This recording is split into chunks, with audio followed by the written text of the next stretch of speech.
ලේලි කියනවා හාමුදුරුවනේ මම ඇවිල්ලා ගෙදරට සති 2යි අම්මා මම උයනේවා කන්නේ නැහැ. මේ ප්‍රශ්නේ තමයි මහත්තයෝ ගෙවල් වල ගොඩක් තියෙන. අනේක උහුලන්න බෑ.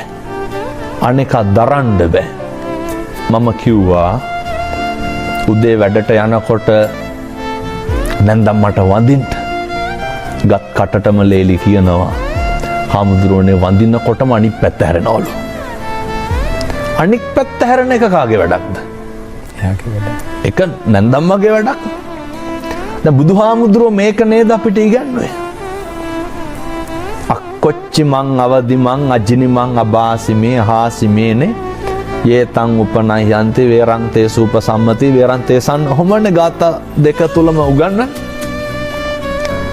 අපිට අඩන්තේට්ටම් කරන බණින අවලාද නගන උදවියට උන්වහන්සේ මොකක්ද ඉගන්නේ? අසවලා මට බැන්නේය ගැහුවේය පහර දුන්නේයයි කියලා එකට එක කරන්න කිව්වද?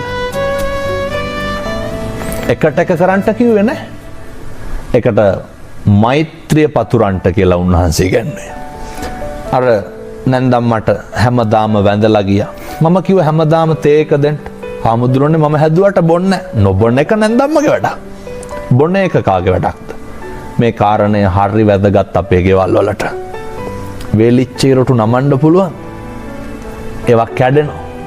අමු ඉරටු මොකද කරන්න පුළුවන්? එහෙනම් දැන් මේක අහන්න ඕන කවුද?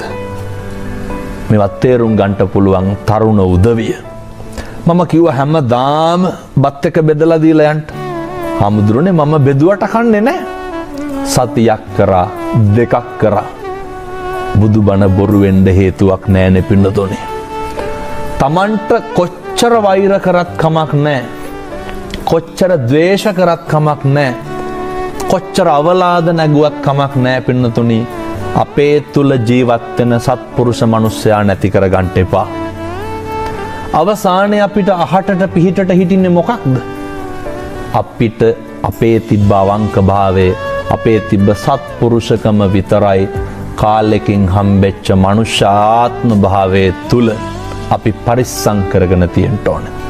සති 2කින් විතර මට අර පුතා කතා කරා.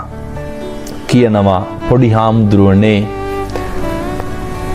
මගේ බිරිඳ දැන් අර ලේලි මගේ බිරිඳ වැඩ ඇරිලා එනකොට අපේ අම්මා දැන් උයනවලු. හැදුනේ නැද්ද? මෛත්‍රියට මොකක්ද කරන්න බැරි මතකයිනේ නන්දිවිශාල ජාතකයේ.